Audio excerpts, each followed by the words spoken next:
Hello friends, we are here again for another holiday / Thanksgiving recipe. Today we're going to do a side dish. We are doing cranberry sauce. Now, I have cranberry sauce canned. I have a cranberry mustard sauce.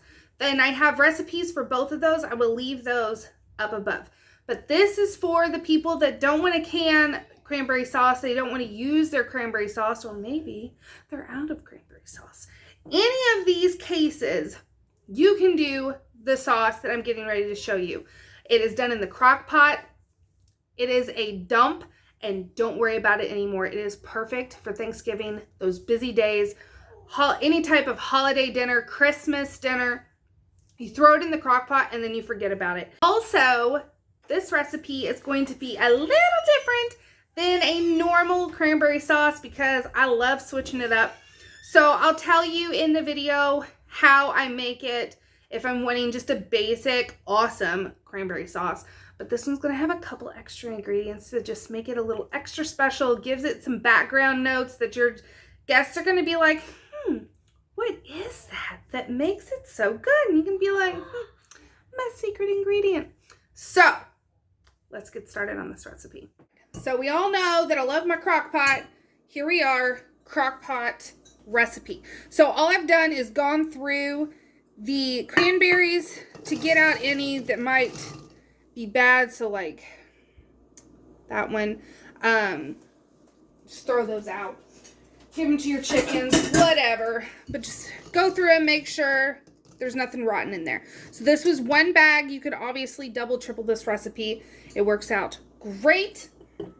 We're going to add in 2 orange slices. I don't always do orange slices. It's honestly if I have them. If I have them, I'll add them in. If I don't, it's still delicious. And then today, since we are doing an extra decadent recipe, we're going to add some maple syrup in place of some of our sugar. So the sweetener is to taste. And I like my cranberry sauce on the tart side, like a little sweet and then tart. So you may want to add more or less depending on how you like your cranberry sauce. But that was probably 1/4 to 1/3 cup. And then we're going to do about 1/2 cup of sugar. All right, give it a little stir. And then we're just going to put this on low and just leave it alone.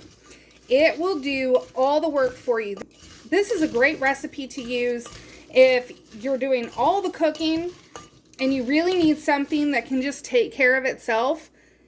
This is the recipe. I'm telling you, it is amazing. And I have a different, I think I have a different version on my channel. If I do, I will leave it linked. But essentially the other version is just sugar and cranberries. There's nothing else to it. I may add a little bit of lemon juice. If you make it too sweet, that's a good way to counteract making it too sweet, is adding a bit of lemon juice. But that's all you do.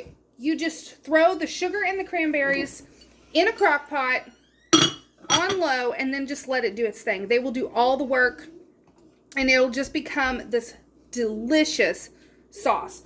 So, into the crock pot on low. And then, so if you're wanting to make this ahead, you could stop at this point, pop it in the fridge, and just, wait until day of, and then in the morning, stick it in your crock pot, and it can be a nice, freshly done cranberry sauce. Or you could go ahead and make it a few days in advance, and then have it in your fridge, and then day of, pop it back into the crock pot. Just we'll like this whole thing. So take it out, put it back in your crock pot, and then heat it up. So I will bring you back for the finished product and taste test. Oh. This cranberry sauce is next level. I'm just saying.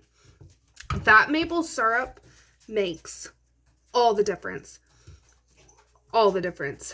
So this went on low for about, I want to say 4 hours. You could also do it on high, but you will need to watch it more If you're doing it on high, because of the sugar content, it could burn. But low, you don't really have to watch it at all.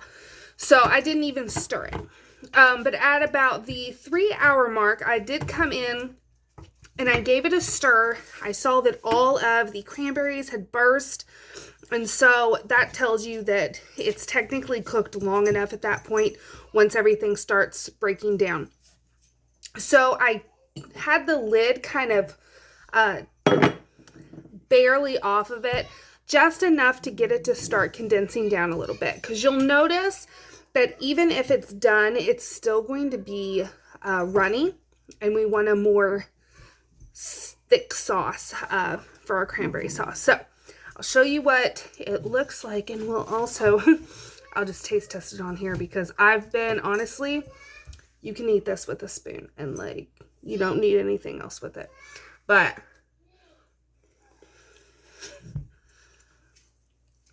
it's stupid good. It's stupid good.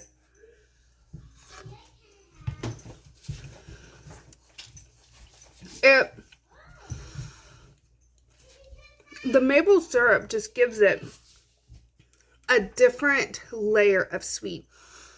It's not overly sweet, but it just has that richness. And like, you can't even taste the orange in there. The orange accentuates the cranberry flavor. They all work together. They all marry in the perfect way. It's wonderful. But let me get you in for a close-up. So here is the sauce, and you can see it is just nice and thick. But this stuff is amazing. Like, top notch. So that's all I got for you today. Nice, short, sweet, but you can't have a holiday dinner without some cranberry sauce. And I'm telling you, this is going to be a new family favorite, adding that little bit of maple syrup. So if you liked this, go ahead and hit subscribe so you don't miss my other recipes that will be coming out. And also stay tuned for the leftover makeovers, because it is a key ingredient in some really good recipes.